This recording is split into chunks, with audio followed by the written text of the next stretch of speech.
folks, welcome back to the channel. Thanks for clicking on the video as always. It's the first overnight of 2023. It's been a while since I've been out. It's actually over a month since my hammock hot tent video, so feels good to be out. As you can see, we've had a bit of snow again. The north of Scotland got hit with quite a bit of snow. It was over a foot where I am here at my semi-permanent camp. Again, kind of missed the ideal weather window. It was kind of snowing and cold through the week. There's still quite a lot of snow left obviously, but it's quite mild and damp now again. It's 4 degrees at the moment. You can feel the snow is kind of wet and heavy, and it's actually supposed to be 9 degrees tonight, so there's going to be a rapid thaw. But I was keen to get out before it all disappeared again. Yeah, just keeping it simple tonight. I've got my tarp with me. I'm just going to set up a shelter using the A-frame in front of the fireplace, and that's it. Should be more than warm enough. Like I say, it's going to be mild tonight, so I feel like the last couple of camps just getting a bit too fancy with hammock hot tents and all this kind of stuff. So yeah, tarp shelter in front of the fire tonight. I've got a steak to cook up, some whiskey with me, bacon and eggs for the morning, so just a bit of a classic winter camp, to be honest. Yeah, not going to waste any more time. I'll get the shelter set up. It shouldn't take long at all. I need to get a load of firewood for tonight, and if that interests you, stick around and enjoy.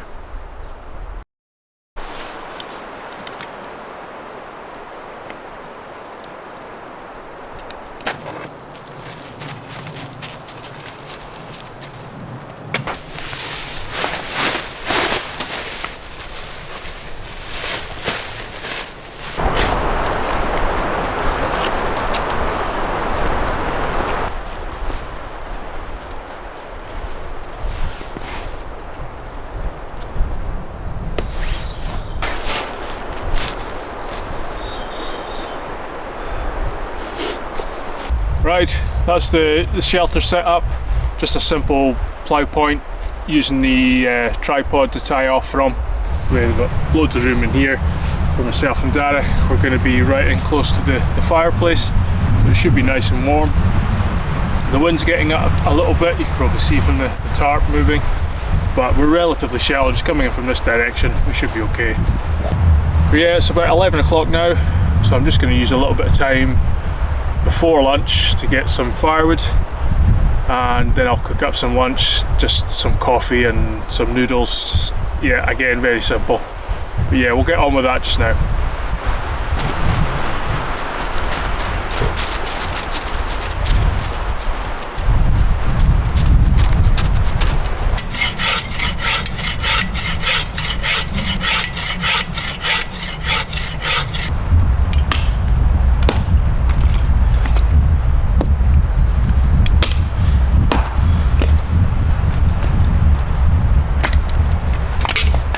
So I just found another couple of dead standing spruce that once I've finished processing should be enough for the night, I think. But I just wanted to talk about firewood whilst I'm doing it. I get a lot of comments and criticism, I suppose, on Instagram and YouTube whenever people see you cutting firewood, especially in this country. It's a bit of a sensitive subject. People just assume you're hacking down the forest and destroying it. But first of all, there's no point felling live trees for firewood because they just don't burn, and I think that's why we end up with so many stone circle fire pits littered across the country with big charred pieces of wood in it, because people just don't have a clue what they're doing. So yeah, I'm not felling any live trees. This is government owned forest, and I could go and seek permission from the forester to do what I'm doing here, but the forester is me, so I guess you could say I've given myself permission. You know, I'm responsible for this woodland, and I guess you could say I know what I'm doing. It's a mixed woodland, non-native commercial conifers. There's a bit of old growth, Scots pine, pockets of broadleaf woodland. That's why I come here, because it's quite a nice mix, a little change from just the blanket dark conifer plantation. But there's pockets of very dense non-native conifers, and because of the shading effect, a lot of the younger trees have died off long ago, so you get these kind of smallish, you know, dead standing spruce, and some pine as well, a little bit of fir too. So that's what I'm felling and using as firewood. They're dry, I'm not killing anything, it's not affecting anything. In fact, it's actually freeing up a bit more room for the trees that remain to keep growing, a bit more light, blah blah blah. So yeah, if you see me cutting down trees here, don't worry about it. I know what I'm doing.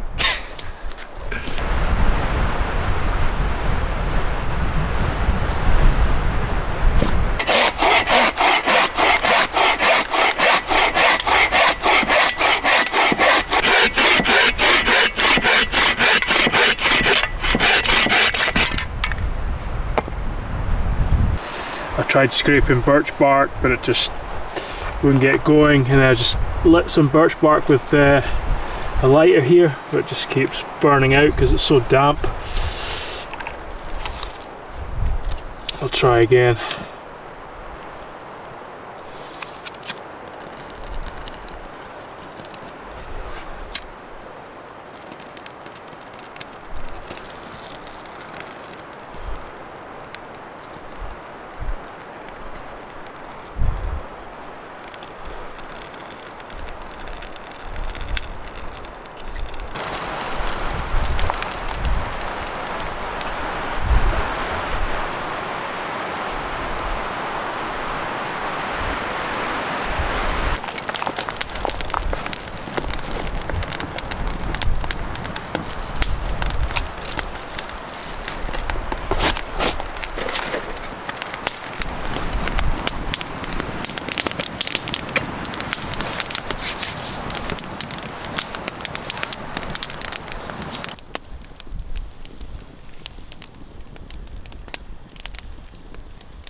So I'm just waiting for my noodles to finish cooking, and the coffee's just brewing at the moment. I just thought I would take a couple of minutes to explain a bit more about what I'm doing work-wise at the moment. So some of you will know already that I'm a forester, and I pretty much cover everything in my beat apart from timber harvesting. So all the planting, ground prep, recreation stuff, environment stuff, it's all down to me. So at the moment, this is usually one of my busiest periods of the year because it's planting season. Planting season usually starts about October, run through to March, April. After April, it's getting a little bit risky with the weather. But there are ways and means to prolong the planting season. And it depends what area of the country you're in as well. Like, some people can plant a bit earlier, some a bit later, and so on. And normally I would be responsible for the planting of somewhere between 300,000 and 400,000 trees. That's not including if I'm sort of doing woodland creation stuff in Africa like I did last year. It could be well beyond 400,000, and it probably sounds quite a lot to people, but in terms of an annual program, it's not really, compared to some of the really commercial areas, Dumfries and Galloway, some areas over in Aberdeen. It's actually quite a small program,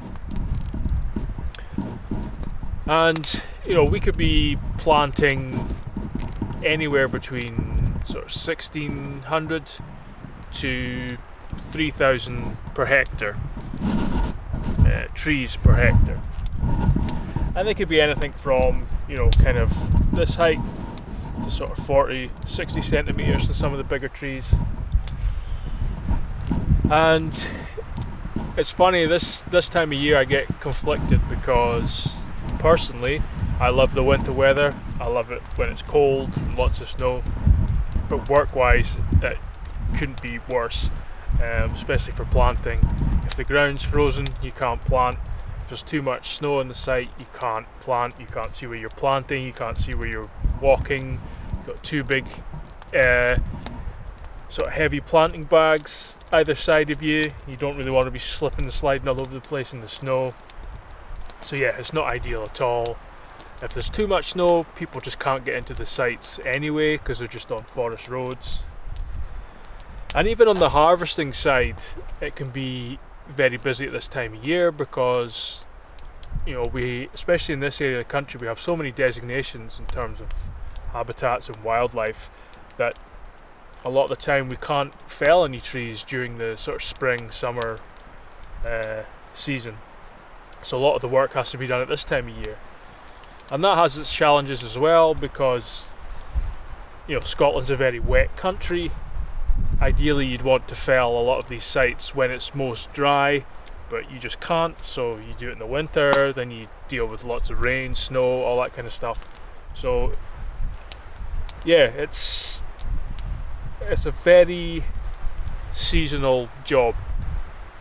Even in a normal year, as you know, as a forester who's looking after planting, you kind of just have to play it by ear. You know, make your best judgment. I just got 50,000 trees delivered on Monday, and then we got a foot of snow and a week of cold weather. There's just, you know, there's not much you can do. You just have to go with it. The trees will be okay at this time of year because it's cold, so, you know, they can just sit there, they're dormant. Or for broadleaves, they're dormant. For conifers, obviously they're not completely dormant, but they're as dormant as they're going to be at this time of year. So they're okay to sit there for a while. But if you get rapid changes in temperature, that's when you get problems, because they warm up in the plant bags and there's moisture, and yeah, it can lead to all sorts of problems. So yeah, at the moment we're not really getting much planting done because there's a lot of snow and the ground's frozen, so we're really waiting for this to kind of melt away. And like I say, I want more snow, but work-wise I don't want any snow. And yeah, like I say, most of the planting I'm doing is restock planting, it's called. So basically replanting areas that have been felled. You know, that's the bulk of my job and my planting. And that all feeds into sustainable forestry. You know, you have to restock areas that you felled, or it's just deforestation.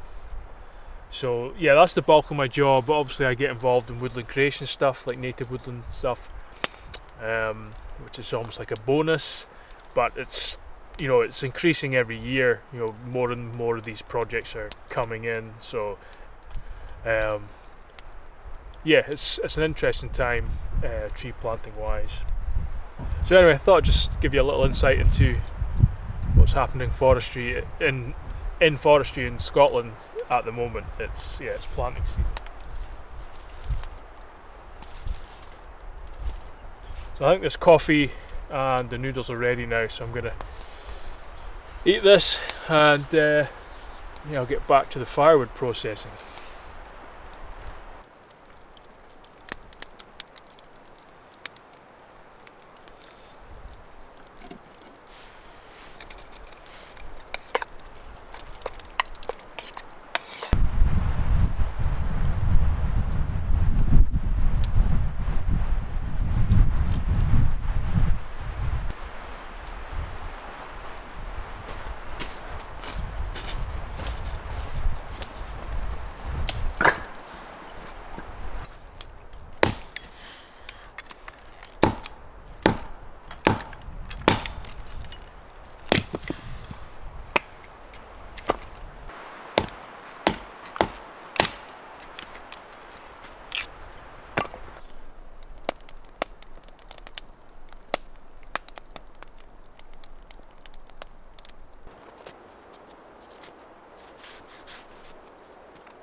5:30.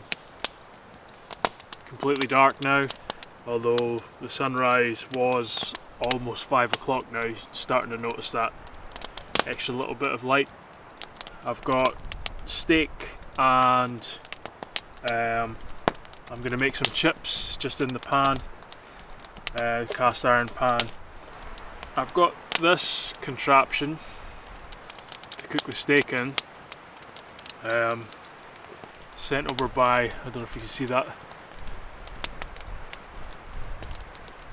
Light My Fire. They reached out before Christmas and they sent me a couple things, and this is called Grandpa's Fire Grill, I think. I'll put a link in the description below, but essentially you fix it to a stick and then the steak or fish or cheese toasty or whatever goes inside. So I'm going to put the steak in there and put that over the fire and let it cook. But I'm going to chop up the potatoes just now into some chips and then get some oil nice and hot for those.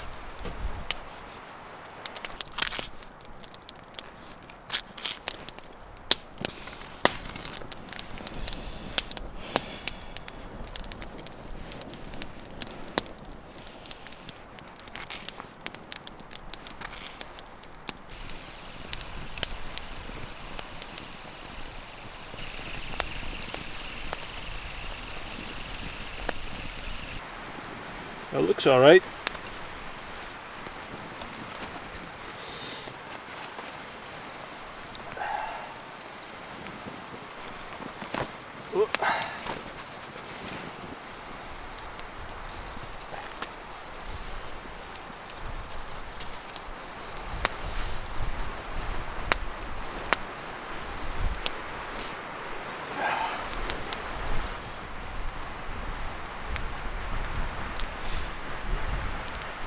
Well, that's a bit better, not too bad. I think I just maybe, I don't know if you can see that, just a bit too long, but still a little bit pink inside.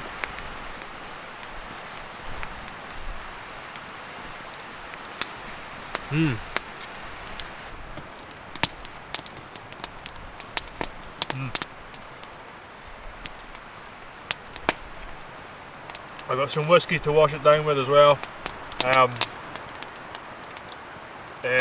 Tonight it's the Woodsman, which I wasn't overly keen on to begin with, but I've had it a few times now and I'm starting to quite like it.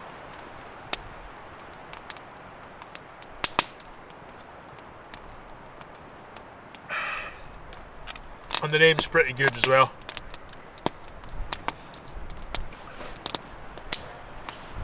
So yeah, I'm gonna eat this steak and finish off these chips. I'll give Derek a bit of the steak as well, considering I had two. It'd be a bit greedy for me to have them all to myself. Yeah, the second one's cooked a bit better.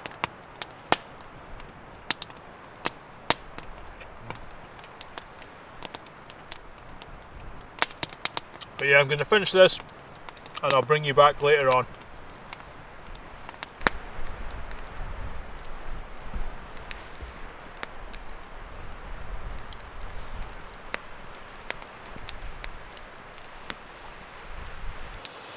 Right guys, that's 10:30.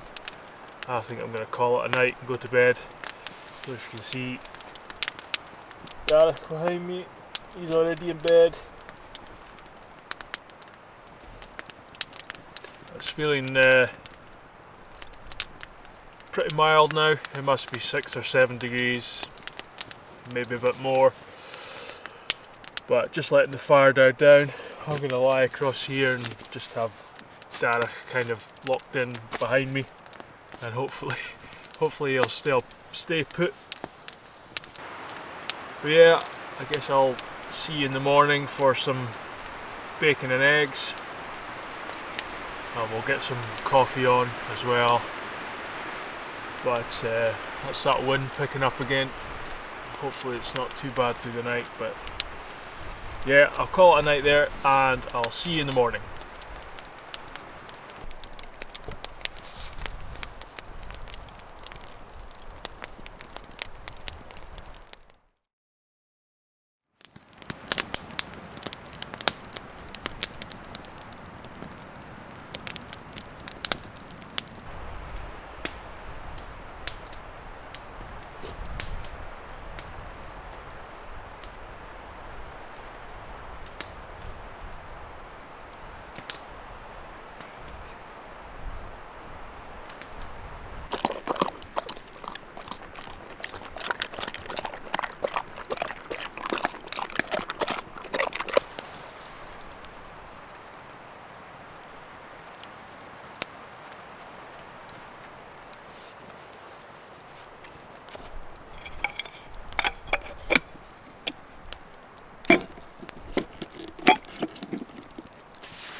Morning folks. That was a pretty miserable night. The wind was relentless. Really picked up in the middle of the night. Just blowing through the tarp. Derek wouldn't settle, so I couldn't really settle. At one point there was a massive gust that ripped 2 pegs out of the ground, and the tarp was flapping all over the place. And yeah, I think I maybe slept an hour, a sort of broken hour at most. But anyway, it is what it is. Can't be good all the time. But yeah, I'm just having some coffee and eating these bacon and eggs. I think that's pretty much it, to be honest. I'll finish this and let the fire die down, get packed up and get out of here, I think.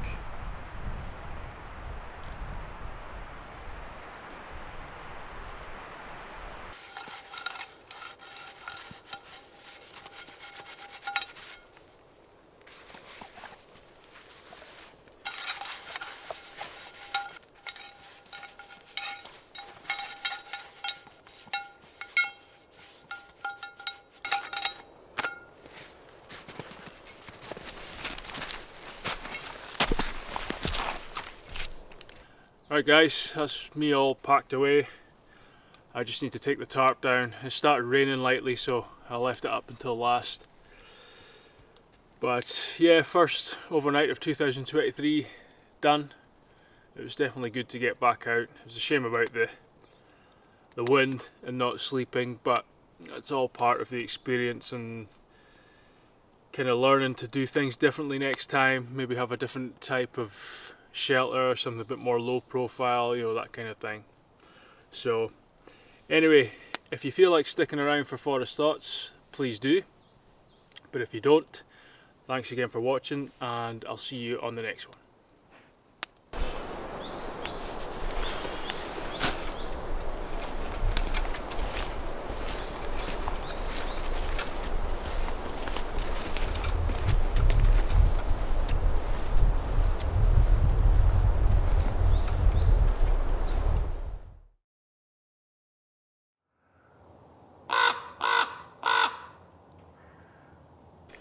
Hi folks, thanks for sticking around for Forest Thoughts. Nothing too heavy this time. Just thought to kick off 2023 I would talk a little bit about my motivations for starting the channel this time last year and sort of where I hope to go with it this year.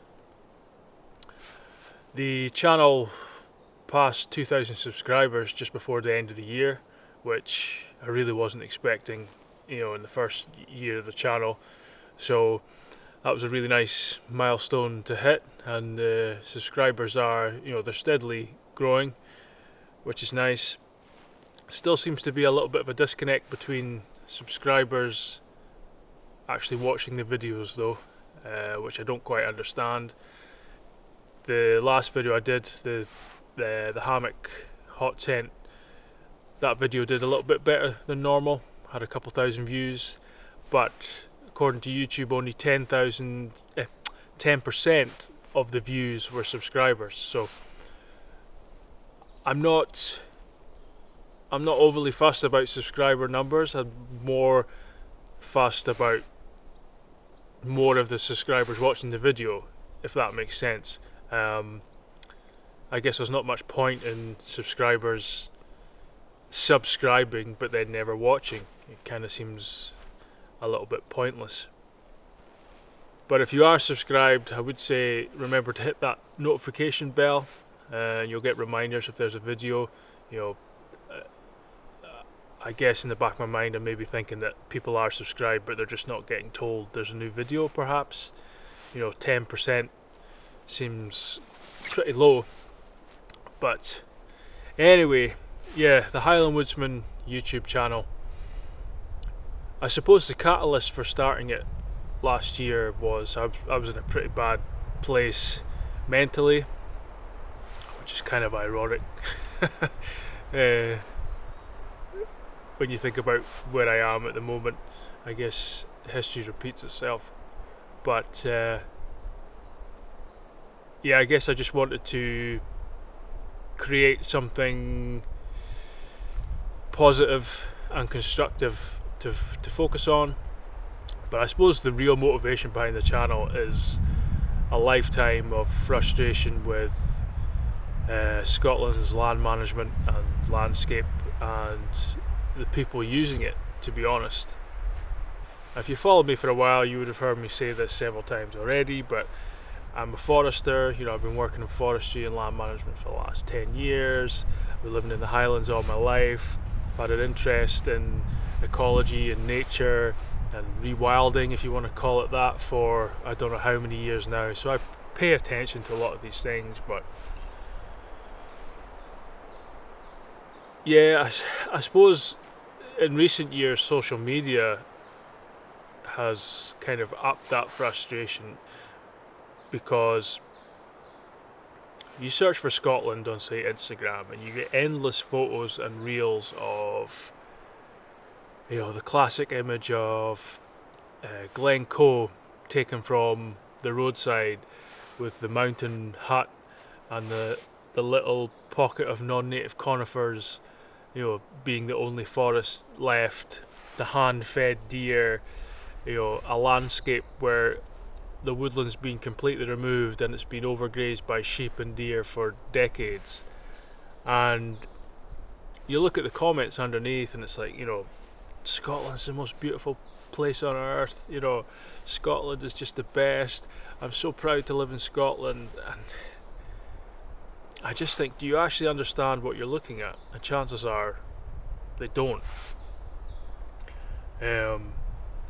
Scotland's the best at what? Removing all our forests, having some of the lowest biodiversity left in Europe, if not the world.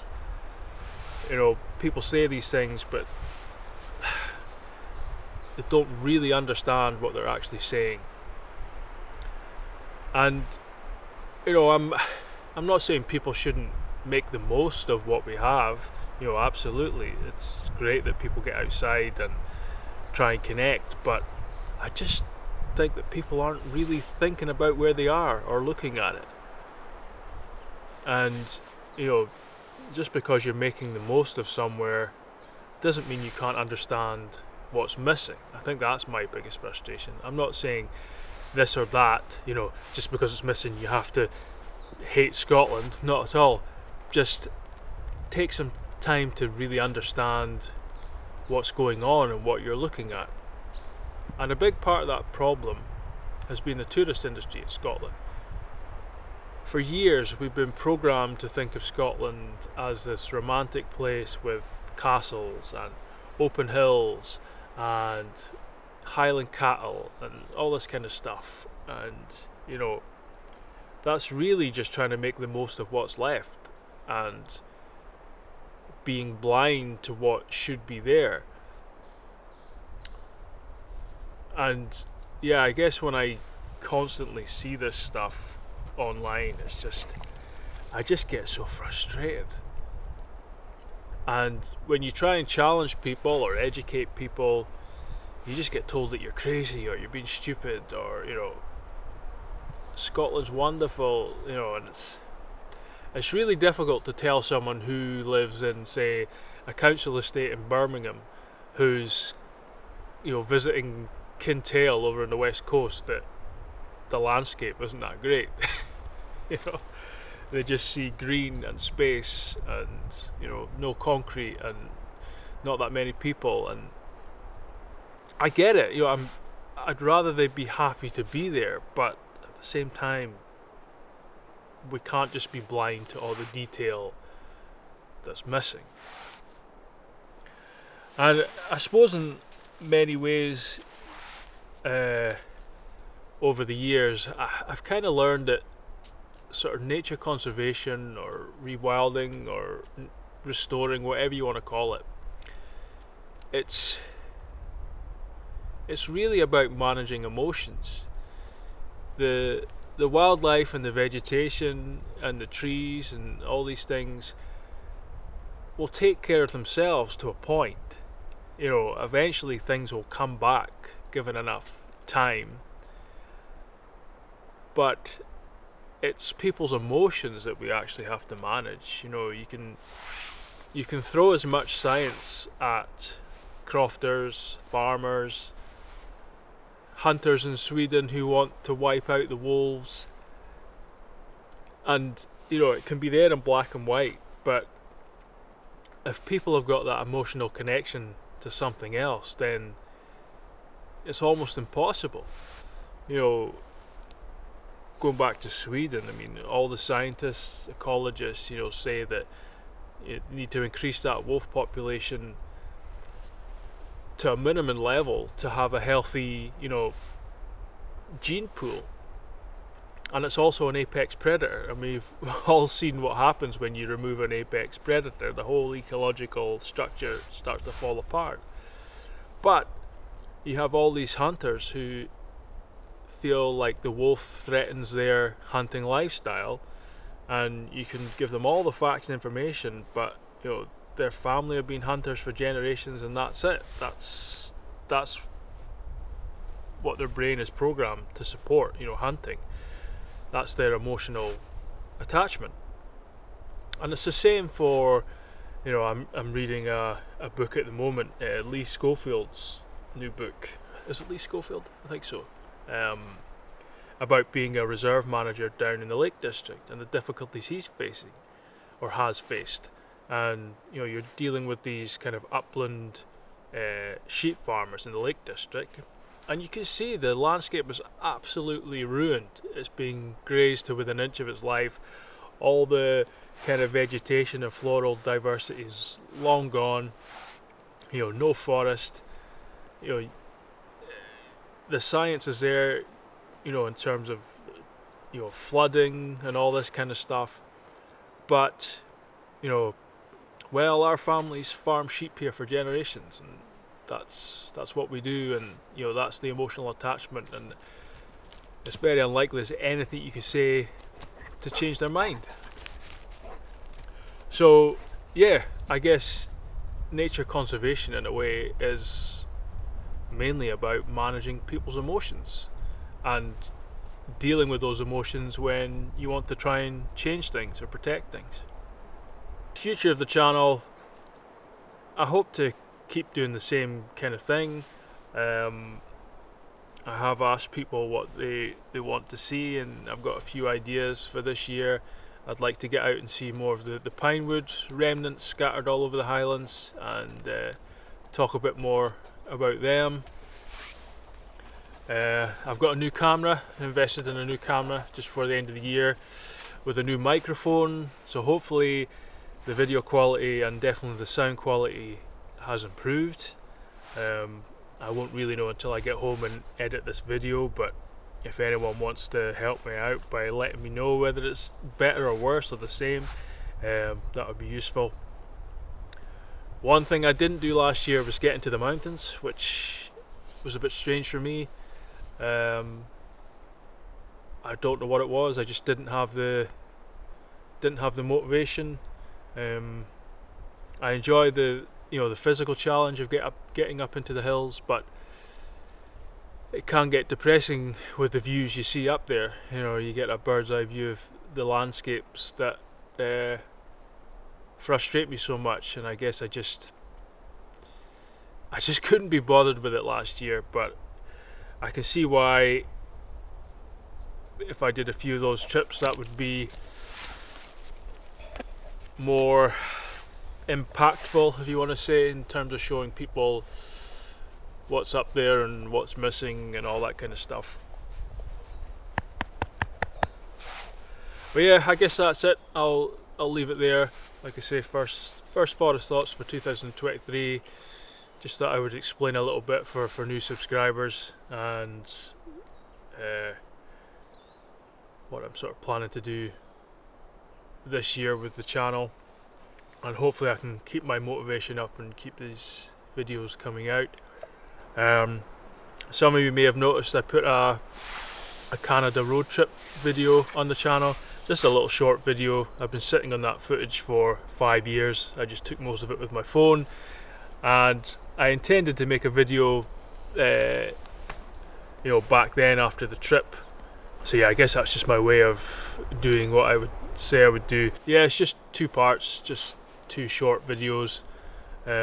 I guess it's mainly for me, but if people are interested in watching, that's good as well. I suppose I would say if you are watching it, maybe pay attention to where the trees are growing in terms of, you know, the rock faces and altitude and all that kind of thing, and then, you know, compare that to Scotland. A lot of people say, you know, trees can't grow up on the top of hills, and they can't grow here and they can't grow there, but you'll be surprised where trees will grow if we let them. But yeah, I'll leave it there. Thanks again for watching, thanks again for listening and sticking around, and I will see you on the next one.